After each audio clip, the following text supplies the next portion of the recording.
All right, everyone, this is the final whistle. Realmuto out. Who steps up? Struggles in Boston. Round the MLB. It's all getting talked about right here on A2D Radio.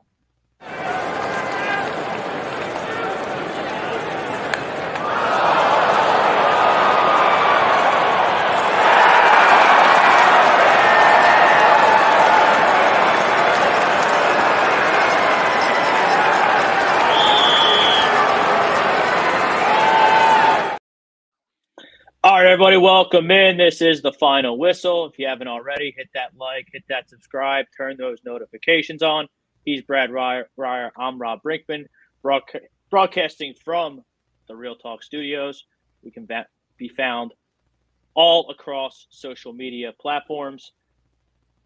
Each and every week, we are brought to you by our buddy, our pal, Alan Foy of eXp Realty, looking to buy or sell a home, looking for a career or change in brokerage. Contact Alan Foy of eXp Realty, 302-682-8820, or visit him at alanfoy@exprealty.com. A little bit of a bombshell in Philadelphia this week, Brad.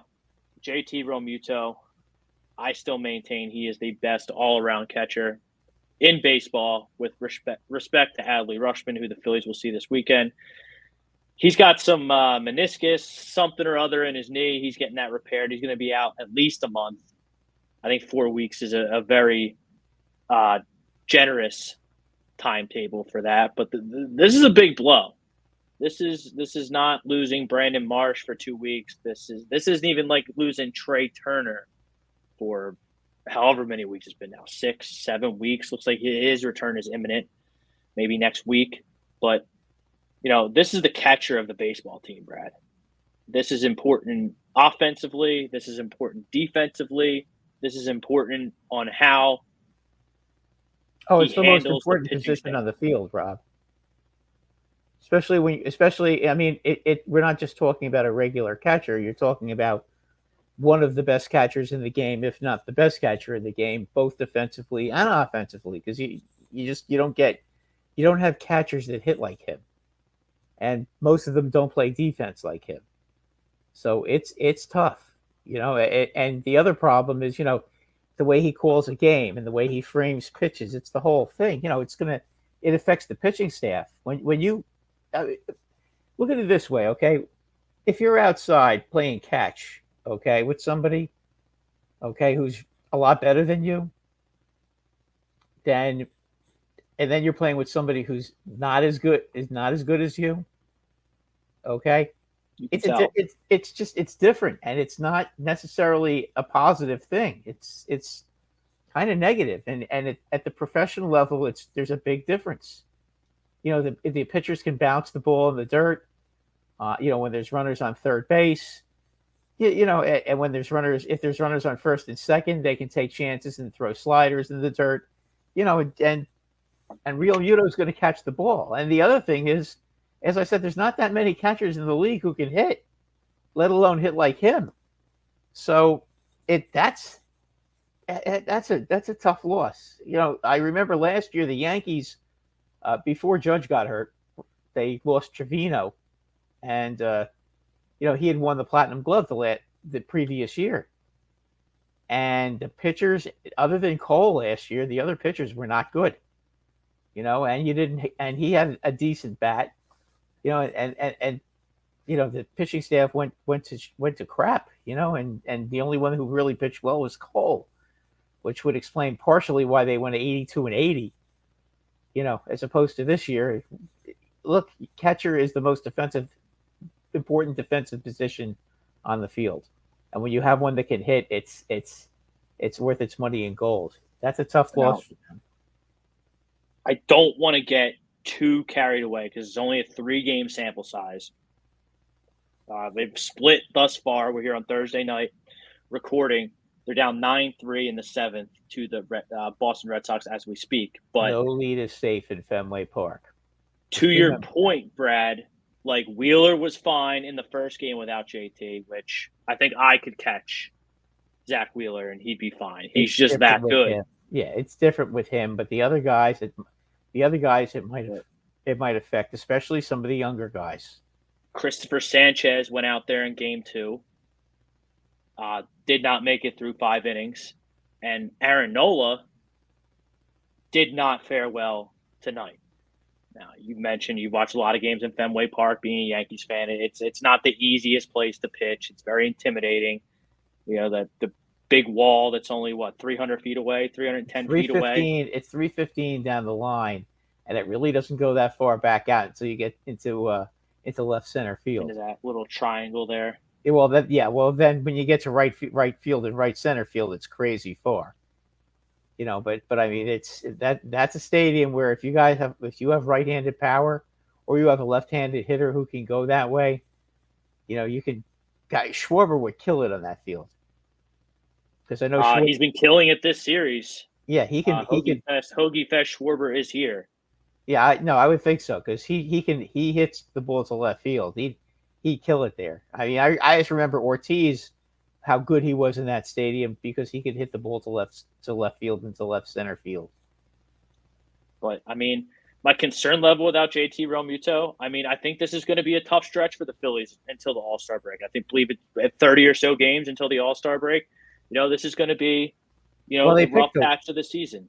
He picked a heck of a time to get hurt, because they're playing a murderous schedule right now. They're right in the middle of playing a very tough schedule. Playing Boston is Brad, no how long has this been bothering him, do you think?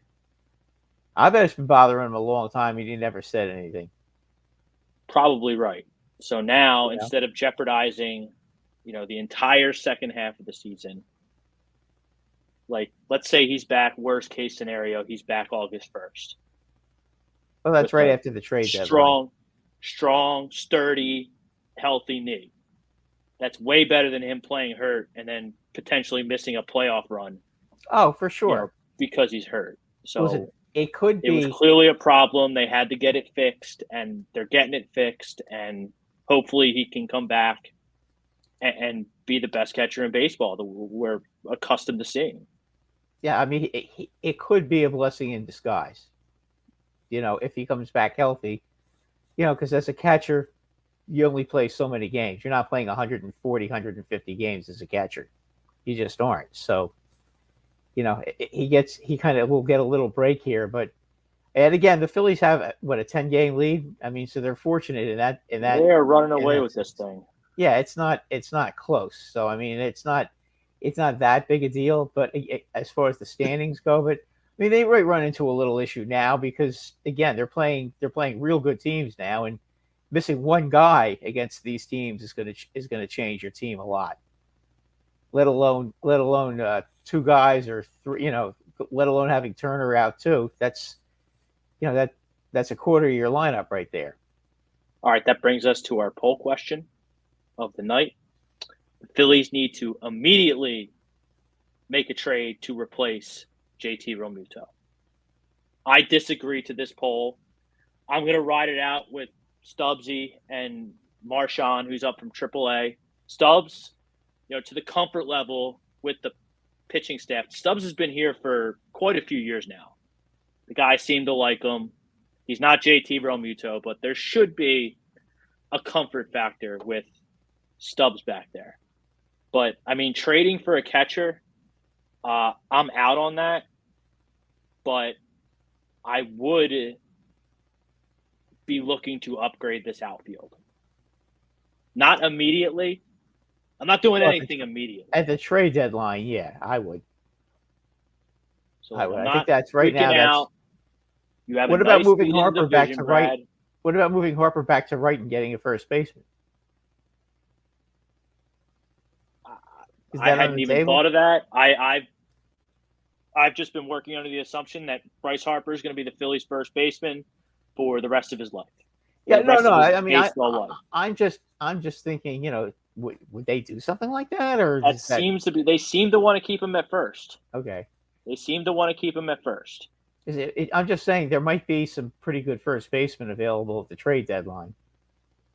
I mean, I think Vlad Guerrero Jr. is not that great. I don't think Pete Alonso is that great, and that's just a rental.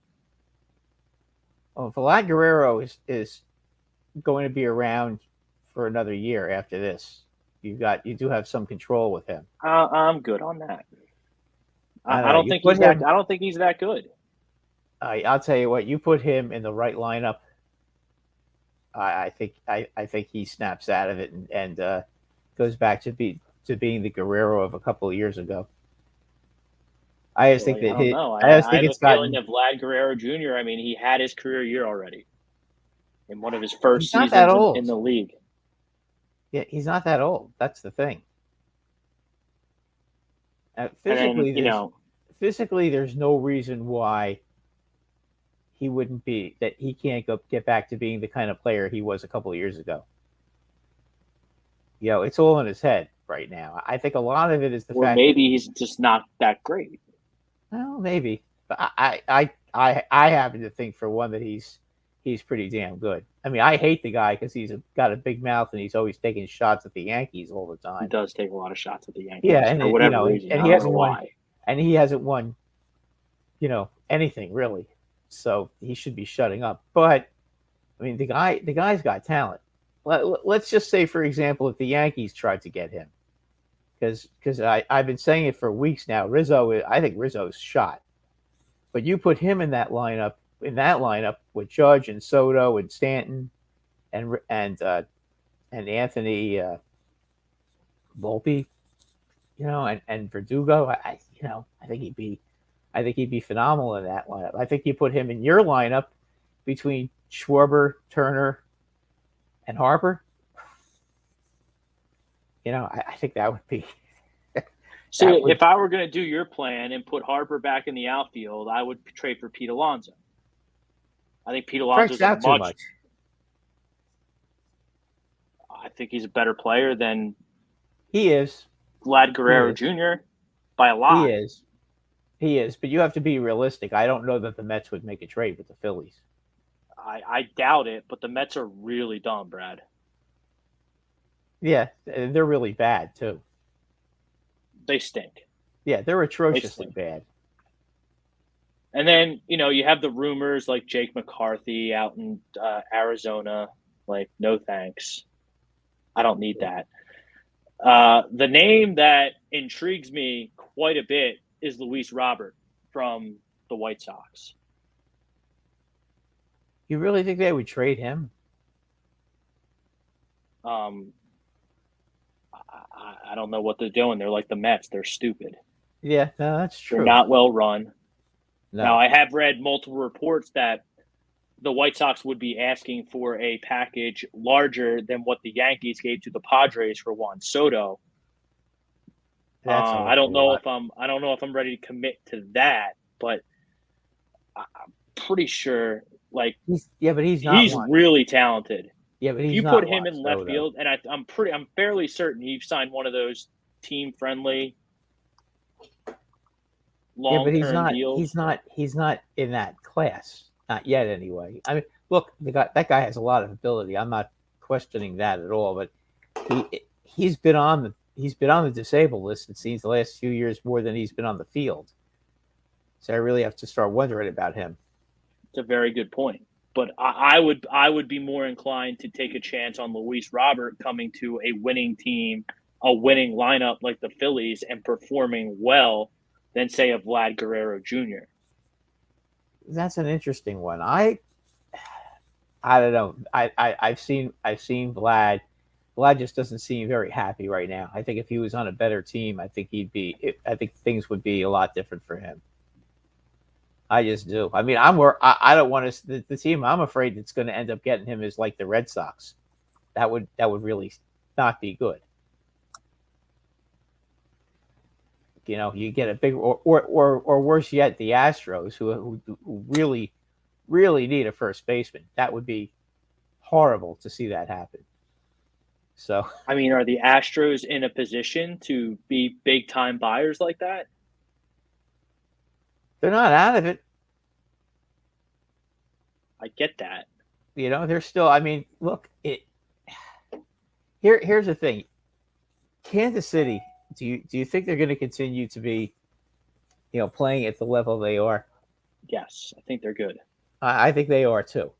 I think coming back the way they were smoked the last 3 games, coming back and winning today, that showed me something because when the Yankees grabbed the lead, I figured they'd go down weekly because all those teams in the Central. It seems like when they play the Yankees, they lie down and die after a couple of innings. But not Kansas City. They came back, and I mean, even last night when they were getting spanked, they still came back and kept scoring runs and tried to keep themselves in the game. And today, they come back in the 9th inning. That showed me something. So I mean, if they can stay relevant in the wild card chase, then you've got obviously Baltimore or the Yankees are going to be the other wild card. Then who gets the last crack at the wild card? Is it Boston? Is it the Astros? Is it the Astros just aren't very good right now. Well, they're screwed with their pitching right now. That's the problem. Losing Christian Javier for the season, and McCullers. I mean, I know McCullers is always hurt, but those are 2 huge losses. I mean, they are not coming back. Urquidy is not coming back. Framber Valdez seems like he's nowhere near what he used to be this year. He seems to be down about 6 notches. So I don't know what to expect with that team.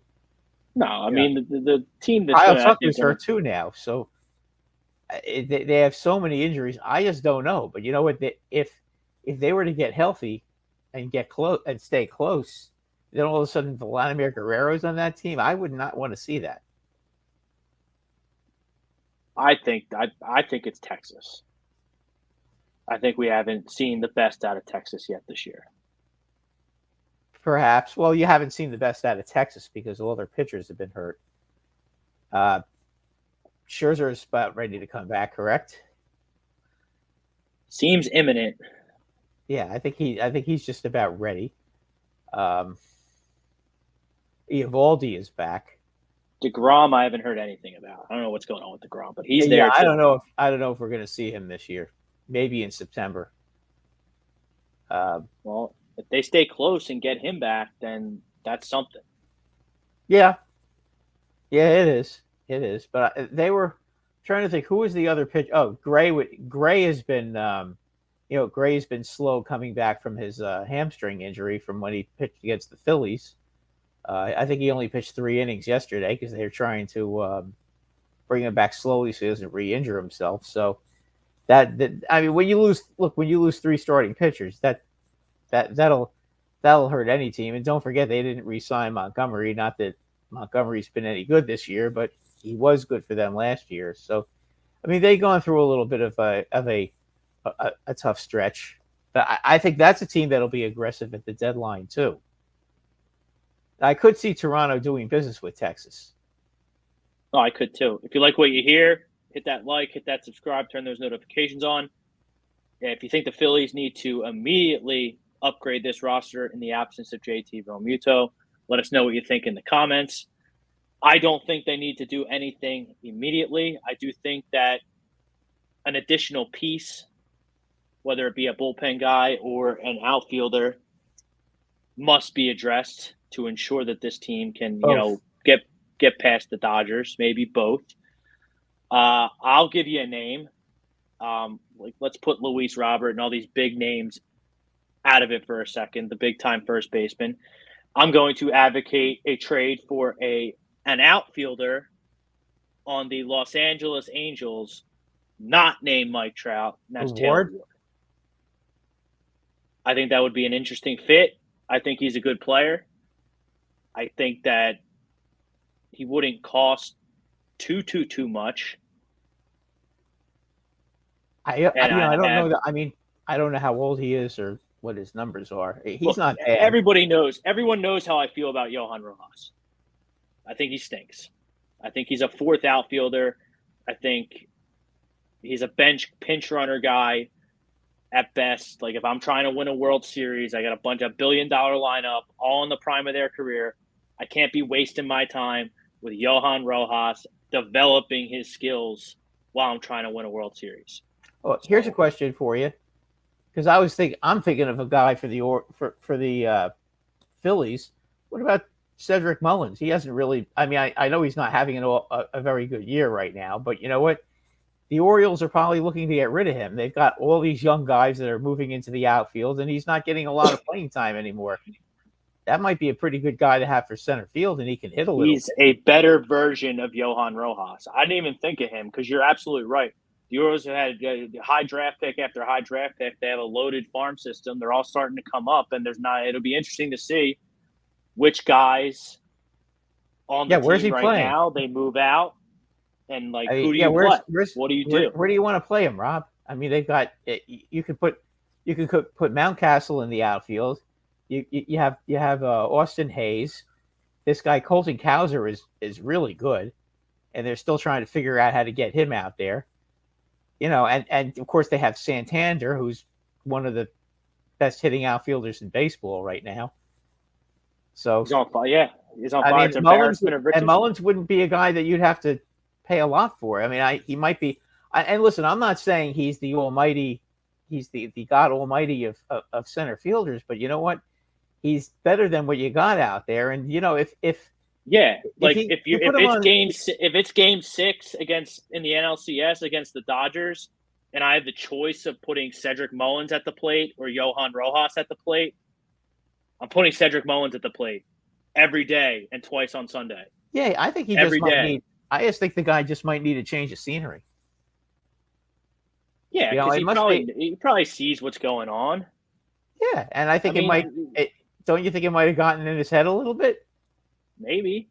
I mean, all these young players. I mean, they're bringing up all these young players, and they're not done. Not by a long shot. They've got a lot of good young players still in the minor leagues that they could bring up, which sucks for us as Yankee fans. But as far as that, I was thinking that's why I'm thinking of Cedric Mullins. He may not be a bad choice, only because he won't cost you anything. I like that. I like that name a lot, actually, because I need Marsh. I need Marsh, someone who's not here yet, and Castellanos to be my optimal playoff outfield. And I don't want to hear it in the chat that Johan Rojas is great at fielding. He's not great at fielding. He's fast. He's got a lot of range. He has range. Johan Rojas is never going to win a Gold Glove in this league. Ever. Never, ever, ever, ever, ever, ever, ever, ever going to win a Gold Glove. Ever. He's fast. He can get the balls that not everyone can. Tremendous range. Not a good fielder. He's an okay fielder because he has a lot of range. So right. My optimal lineup. There's a lot of outfielders like that. That they can run like the wind, but they're not necessarily great outfielders. And that's great. He's a major league. Johan Rojas is a major league bench player. But you're trying to win a championship, so you can upgrade. I'm just giving you a guy who I'm just giving you an example of a guy. I like the name. I like it better than the name that I threw out there. Well, the problem is with Luis Robert, you're going to have to give up your whole farm system. I was talking about Ward. Yeah, I get it. Yeah, and that doesn't excite me about Luis Robert. I was talking about Taylor Ward. Ward's a good player. Ward's better than Mullins. I mean, you can put him in center. I have Marsh. I have Marsh that I can do left or center. Okay, so you put Marsh in center, you put him in left. I mean, he's not a bad player either. And I guess you could move Nick back to right. Nick is playing left now, isn't he? He's in right. Oh, he's in right? Every day, yeah. Right now, Marsh is hurt. Even against the Red Sox? Well, they're a little thin. They're a little thin with Marsh out. No, I'm just wondering because right field in Fenway Park is a very difficult. That's one of the most difficult right fields in baseball. They're getting pummeled in this series, not because of Nick Castellanos and right. No, I get that. Welcome to my agony every season, Rob. Going in there for 9 games, and they are not. It is not fun. It is not fun ever. It's going to Fenway Park against that team, whether they're good or bad. They always, especially against the Yankees, they always seem to show up and hit. They're a weird team. They have tremendous pitching. Their offense kind of comes and goes. Well, that's why they're 500, Rob, because their offense does come and go. They'll have stretches where they don't score for a week, and then they'll have stretches where, like what they've done the last two nights against the Phillies. They'll come in and every pitch that gets thrown gets hit off the damn wall, and it drive you crazy.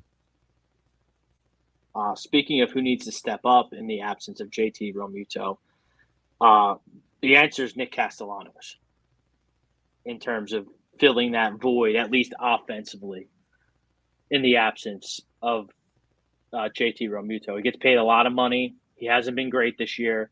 He needs to step up. He needs to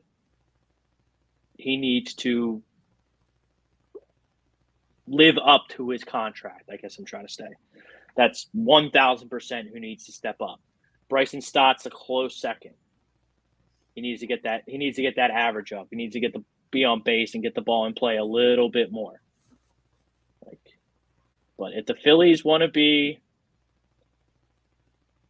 I don't know, because there's 30 games till the All-Star break.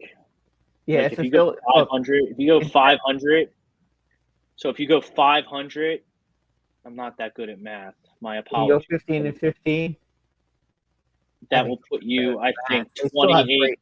They still have great. That'll put them 28 games over 500 at the All-Star break if they go 15 and 15. Yeah, don't forget the Braves aren't going to catch up to them. No, they're not. They're not. If you're worried about whether they have as good a record as Los Angeles, who the hell knows? At this point, you can't be worrying about what Los Angeles is doing. You just got to go out there, play, and try to win. Now, I know it doesn't get it. Is this the weekend you have to go to Baltimore? Correct. No, you couldn't have picked a worse time to have to play them. Well, that's the way it crumbles sometimes. I know. They've been red hot. They've been playing really good baseball.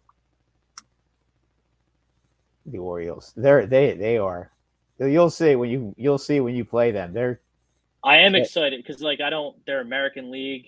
I try and keep up with the game, but they can hit. American League. I know it's a different league. I'm excited to see them. Yeah, they can hit, and they got some very good pitchers on their team right now. So they're going to Baltimore. They're going to Baltimore for 3. That's going to be a tough series any way you slice it, even with JT. Who are they? Who's pitching for Baltimore? This I know Bradish is pitching Friday. I don't know. I think Burns is pitching Sunday. I don't know who's pitching. I don't know if you're going to get Grayson Rodriguez too. But if you get those 3,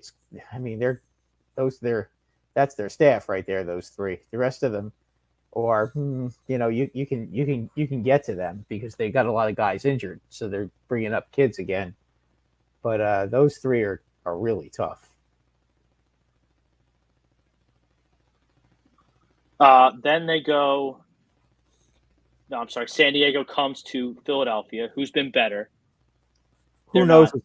San Diego's another. They're weird. They've been weird ever since they acquired Juan Soto. Yeah, they are a strange team. I don't know what the issue is with them. They have way too much talent to be languishing at 500. Then you got the Diamondbacks coming to Philadelphia. The Diamondbacks are all banged up, though. Diamondbacks have not had a stellar start to the season. First 2 months of the season, no. No, they don't have Gallen, and they don't have Merrill Kelly. They're pitching, but I don't know, something. They weren't playing very well even when they had Gallen, though. Hopefully the Phillies can avenge some demons in that series. You would think so. Then it lightens up a little bit. You got the tie. You're going to Detroit. Then you got the Marlins coming to town. The Cubs are pretty good. That'll be the 4th of July series. I'll tell you what. Don't look past the Tigers right now. They're playing. They have a pitcher out there by the name of Skubal. I think Tyler Skubal. He's very good. Yeah, he's the real deal. That he is definitely he's a player. So you don't want to forget about him. Doug, what's going on? Welcome to the show. To see you. Have you looked at the radar? Have you looked at the radar that I've been dealing with for the last 3 days? What, is it raining there? Oh my gosh. And it's knocked out everything from phone service to internet to legitimately everything. So here I am. Hurricane season? I don't even know. Yeah, it's not hurricane season, but it looks like it. Storm season. Yeah, it's ridiculously crazy. So I've been listening to a little bit. I heard you were talking about the Tigers. Like, don't worry about the Tigers. Ever. No, I'm just saying Scooble. Yeah, every team has one guy, but I know I'm coming in late, but I know I'd like to hear your thoughts on JT's injury. What you guys think? Well, remember when you said, every team has that 30 games where they're clicking, the 30 games where they're not clicking, and it's all about the in between, the 100 games in between. I think from now till the All-Star break might be the 30 games that are the so-called dark period for the Phillies. It's tough to lose a catcher, and it's tough to lose an all-star catcher who's probably arguably one of the top 2 or 3 guys in the league. But I'm more concerned about, like, the pitching-wise. You never replaced a guy like that. Hopefully it's only a month. But, I was looking around when you sent me the sheet today. I was looking around and see what was in AAA, like all over baseball. And, like, that's a tough spot to try to trade for. It really is. I mean, you don't see catchers move too often. Only frontline guys or like their backdoor, like quiet moves. But that every team that starts their offseason tries to grab someone that they can have in AAA in case this happens. So luckily, you don't need much offensively from him. Just need him to both guys to control the pitching staff a little bit, and they can do that for a little over a month. Yeah, because I don't think it's a coincidence that Wheeler was fine in the first game at Fenway. That was the first game without JT. Then you had the number 5 guy, Sanchez. He didn't get through 4 innings last night, and then Nola got bombarded. I'm not sure if the game's over. They were down 9-3 in the 7th. Nola had by far his worst game of the season. Well, I mean, it's just you hope your veterans take over, like pitching-wise, right? Like the veteran guys will be fine. They pretty much, I'm sure they give JT all the freedom in the world as far as pitch calling, but you have to put a little more on the pitcher to kind of walk the guy through it. And after a couple times through, they'll get the hang of it and they'll get on the same page. Like no one's coming on the trade market No. In terms of a catcher. No one. I agree with that. They do. The Phillies backup catcher, I don't know if you're like, it's Garrett Stubbs. He's been on the team for a couple years. He's a locker room clown.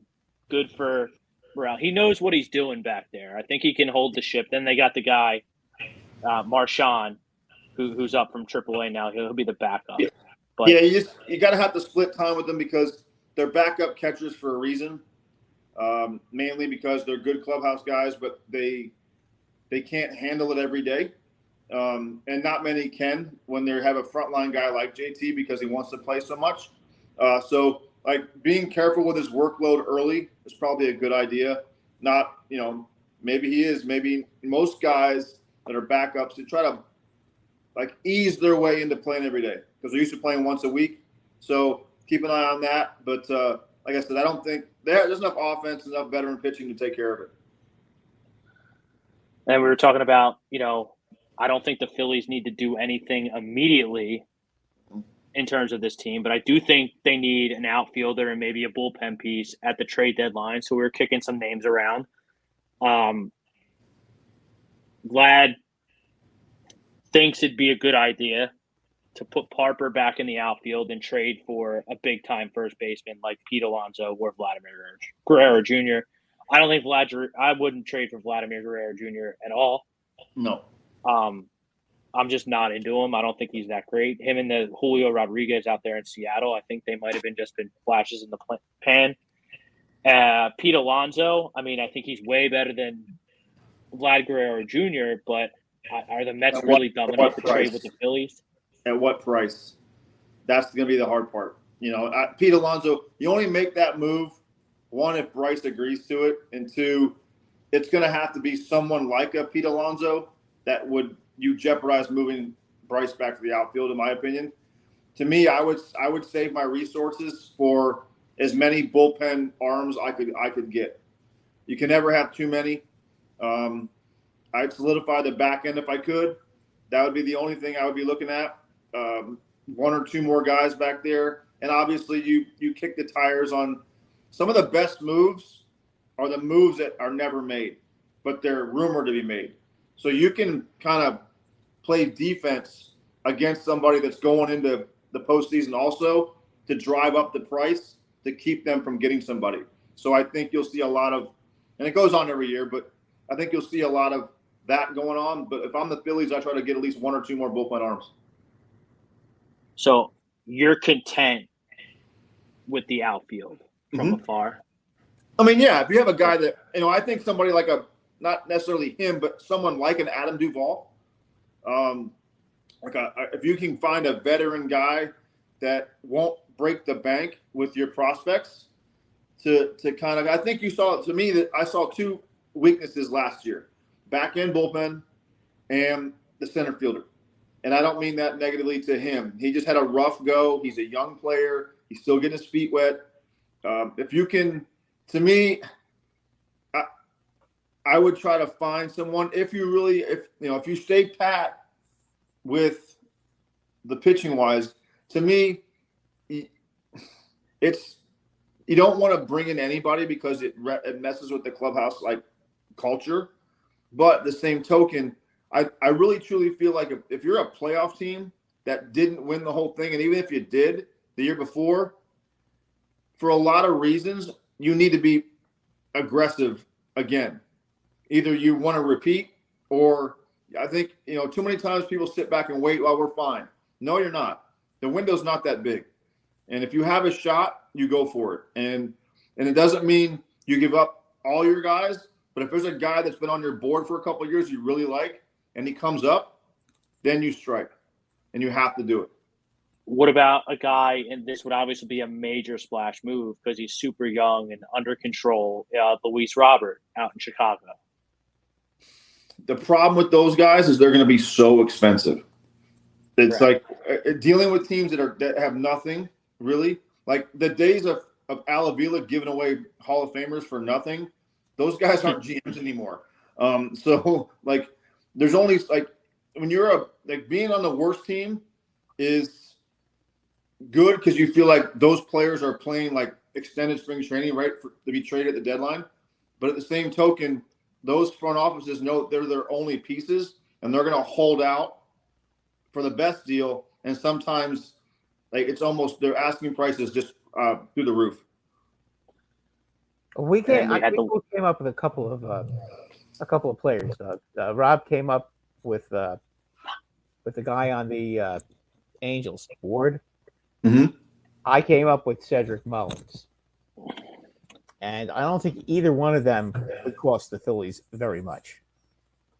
And that's why you kick the tires on everybody. And that's exactly, they have their guys. Dombrowski has his guys he has in mind. Like I said, I told you guys this before. They have this board that just has your team and then certain other names that have their walk years, how many years service, all this stuff, contracts, everything. So you have your eye on people. I still don't. I'm not giving up on Whitfield. I'm not. He's been a productive piece before. I think I don't think he's having the best of years at all. But no, but as a utility guy, you can't really look at numbers because the Phillies have a ton of guys that play every day, right? So you don't get a lot of opportunities. So he's used to playing on the Royals where he might have moved around positions, but he was always getting at bats.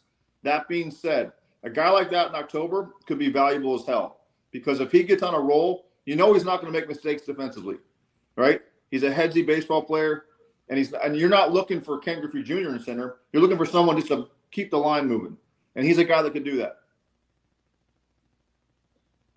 I don't think he's played any center this year yet. I don't think I'm not necessarily saying he could play center. I'm saying, like, the point is, like, someone like that you keep in case, like what just happened to JT. Like, you keep that, and if you don't have a guy you can plug in, maybe you use two or three guys to replace the one. And I think you can mix and match enough because let's put it this way. if that's the only if the injury bug is finished for Philly, and I hope it is, like you're in good shape because you got if JT comes back healthy from this thing, he's gonna feel a hell of a lot better than he did before. And once you get Trey back and everybody, you have that team that can go in there. That again, I don't think.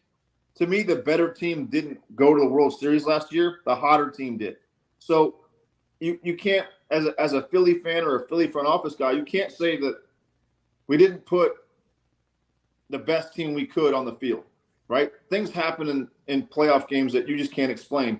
Guys get on runs, whatever it is. But you just go back to if you were a fan of either team, let's say the Phillies and the Diamondbacks, what team – on average, would you take? You would take the Phillies every day of the week and twice on Sunday. Yeah. So, you can't really – just because you have the better players doesn't mean you're going to win. But they're going to give you more opportunities to be back there again in that same position.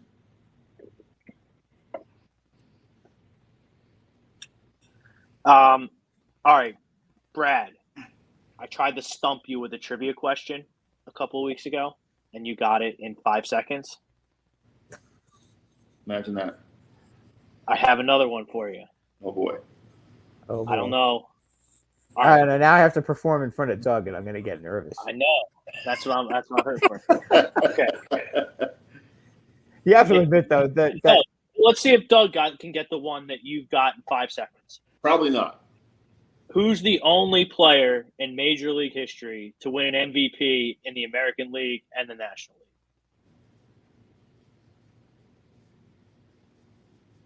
Brad laughed at me as I was reading the question and said it was easy.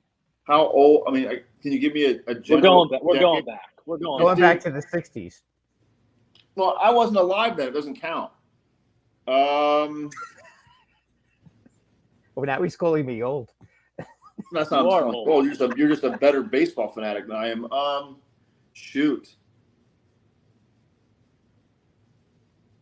I keep thinking Reggie Jackson keeps coming to mind, but he only played in the American League, right? Yeah, because he went from Oakland to New York. Where he went. Yeah, he never played. He never played in the NL. I don't think. Shoot. Give me the team he played in the American League. Let's see if Orioles. No, that doesn't help either. Orioles 60. 66. He won with the Orioles and the Reds. Joe Morgan? No. Joe Morgan? He also managed. He was also a manager. Oh, Robinson. Yeah, Correct. Frank Robinson. Yeah, he yelled at me one time. Did you? What'd you do? He was the what the hell was it? It was the Fall League or something. Yeah, it was bad. I Were you not hustling? No, he was. I think it was like commissioner or something. I got ejected, and I had to explain what happened. It was like because remember, him and Soriano had that beef when he was a manager. It was like going in to see the principal's office when you're like in third grade, where you're in trouble. Yeah. The whole time I was just looking at him like, "Oh, I'm like, I can't believe I'm sitting here." But yeah, he's yelling at me. I'm like, "Can you sign a ball for me?" All right, Brad. So here is tonight's question. Okay. Only one player in Major League history has won a batting title in 3 separate decades. In 3 separate decades? 3 separate decades. Oh boy, I'm gonna have to guess on this one. Ty Cobb? No. Pete I'll give you 3. I'll give you 3 whacks at it. It's baseball question. I'll give you 3 strikes. So you're 0 for 1. No balls, 1 strike. Let's see. Wasn't Boggs? Wasn't Rod Carew? Didn't do it. Tony Gwynn didn't do it. I'll let him talk. I'll let him guess. Am I allowed to shout out guesses? Vinny Minoso? Julio Franco? No. All right, Brad. We'll give you 1 more. All right. I'll give between you and Doug. I'll give you 1 more. Ooh. Oh, okay. You need to think out loud. Sure. Oh, Pete Rose. You got to think someone played at least 20 years, 21 years, right? Because right? Because you could kind of you were like 69, 70, and 80. I thought it for sure would be Ty Cobb. I thought it would sure be Pete Rose. Doug's getting a little warm with his thought process. Okay, so now he's leading us to Cincinnati, Doug. Well, I already named. I don't know if Pete Rose won a batting title. That many batting titles. I know he had a ton of hits. I don't know if he had the highest average. I'm just trying to think of guys that played 21 plus years. Wasn't Mahler. Doug was not. Well, I shouldn't even say it. No, Doug, you were not teammates with him, but you did play for the team that the feat was accomplished. Well, that narrows it down to. That's like half. That's half the league. Yeah, half the league. Oh, well, I didn't say that. Half the league is out. All right. So at least we know now. We know now that it's somebody fairly recent, like in the last 20 years, 30 years, last 20 to 30 years. It wasn't a Twin. No. It wasn't a Met. It wasn't a Royal. It wasn't a Dodger. Might have been a Dodger. No. The Dodgers never had. Dodgers didn't have that many batting title winners. Doesn't have to be on the same team. He just said different decade. 3 different decades. When you give me the answer, I'm going to be mad because I think I know this. You are going to be mad. I should know this. It can't be Joe Mauer, can it? No, he didn't play 21 years. He didn't play 20 years. That leaves out the Pirates, Yankees, which you should know this. Which if it's not a Yankee, it's not a Yankee. Yeah, they're going to take away. Yeah, I wouldn't have even. I wouldn't have even. They're going to take away your fandom. Brad would have got it in 5 get this seconds. one. So yeah, no, it wouldn't be. Red Sox. That leaves the Red Ted Sox. Williams? No, it's not Ted Williams. Okay, well that's my last guess then. And Doug, you are going to be mad because you poo-pooed the team that he played for. The answer is George Brett. Oh, I should know that. That was my guy. Right. So he won 3 over 11 years, 12 years. So he did back-to-back in 79 and 80, and then again in 91. Okay. Oh, shit, he won the batting title in 91. I didn't realize George Brett played that long. Yeah. He played from 73 to 93, so 20 years. 19 full years. I'll tell you what, that best hitting third baseman I ever saw. I should know that. That gave me a bottle of wine. I should know that. One. Yeah, you beat that. Got you. That was relatively. You got me. You got me on that one. That was a hard one though. Damn, it's like a 10 question. I'm gonna be mad. I'm not gonna be able to sleep tonight thinking I missed that one. That's crap. Well, I answered a trivia question about you, so that's pretty good, Doug. He did answer a trivia question about you. That's impressive because there's not a lot of accolades you can throw out there to figure it out. All right, we got about 15 minutes left. Brad, your Yankees are rolling. Aaron Judge is a machine. I think with this JT injury and this potential dark period for the Philadelphia Phillies, I think the Yankees are, I don't want to say a shoo-in, a lock to be the best record in the MLB over 162 games. But if you have those two guys cranking and Cole coming back, it's going to be tough to beat you. I still think we need a little help in the bullpen. Everybody does. Everybody does. Yeah, okay. Yeah, that's a good point.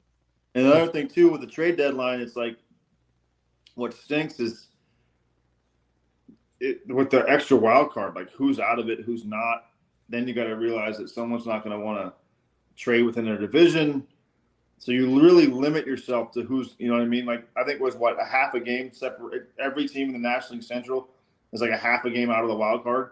So like you're going to be swapping pieces there. So that it's going to be a crazy deadline. The extra wild card team really really hammers down on guys on teams that are really trying to improve themselves. George, real quick, George Brett went will there be under 500 teams? 76, 80, and 91 for his batting totals, not 79. You don't even have to answer the question you're asking us. Well, I think I'm dyslexic. I stare at addresses all day long. It just look like nines. And I know. Crazy. I've been staring at Excel. Hey, Doug. Yes. I answered a question at Yankee Stadium and won $100. Nice. On the Sports Channel had asked me a question. The question that won me the $100 was, who was the first batter to hit? Who was the leadoff batter for the Mets in their history? Who was the first batter to come up to the plate? Shit, I have no idea. I'll give you a clue. Great former Philly.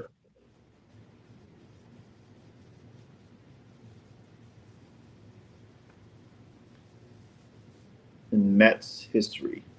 The Mets came around in 1962. 62. Right. They had every old man under the sun on that team. If you were over 40, you were playing for that particular team.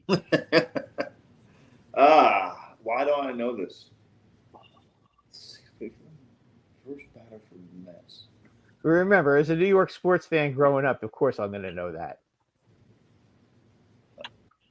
I played for them. I should know that stuff. I would make sure I knew some history of the team I was playing for. Hell, I don't know. Give me a name. It was Richie Ashburn. Never would have got that. Yeah, you should have. It was George Carlin was the guy who asked me the question. Oh wow. And when I got it right, Carlin. he was. Chris I got it Carlin right. He looked like he was gonna. He looked like he was gonna faint. Because he asked me, "How did you know that?" I just said to him, "I know that roster, and the only person that would even have a shot to be a leadoff hitter on that roster was him." So I just guessed it was him. Well, good guess. I would have never got that. I would have never got that. Ever. Yeah, that was a good night. Bet. Yeah. What year did that happen? What year did you win the $100 again? 71. 2000 and I think it was like 2007. Dude, that'd be worth. That's like winning 500. No, 2000. It was today. 2009. It was 2009. That's like winning $300 today with inflation. $800 actually. It was 08 or 09 when. I believe if I'm correct, the game that I was at, they were playing the Red Sox and they won that game in 15 innings, 2-0. A-Rod hit a home run in the bottom of the 15th. Good Lord, you remember that? I can do that stuff with the Eagles, not the Phillies. Yeah, I can only do that with the Eagles. I can't do that with anything. So I don't even remember what I did. I don't remember what anybody else did. Yeah, but Doug, you played in the games. It's a little. God knows how many games you played. I mean, I can remember stuff that I did that, like, on the negative side. I remember all those. I don't remember. I'm in college baseball mode right now, so just got back. So who was the first pitcher that you got a hit off of? Who did you get your first hit off of? If you Tigers. remember, It was Luis Castillo. He was like a junk balling righty, and I hit it. I swung, and I looked for it going out to right field, and I hit it off the end of the bat, and it went like spinning right over the third baseman's head, and it never reached the outfield grass. It stuck in like the mud and like spun like over the guy's head. And I was like, I'll take it. Still looks like since we're on a trivia little burn here to close the show. We'll close with this. Doug Mientkiewicz, how many career home runs did you hit?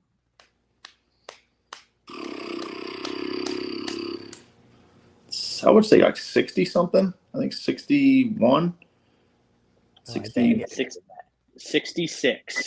66. Pretty good. And then, good. So actually 69. I think I hit 2 or 3 in the postseason. I don't really know. 3 in the postseason.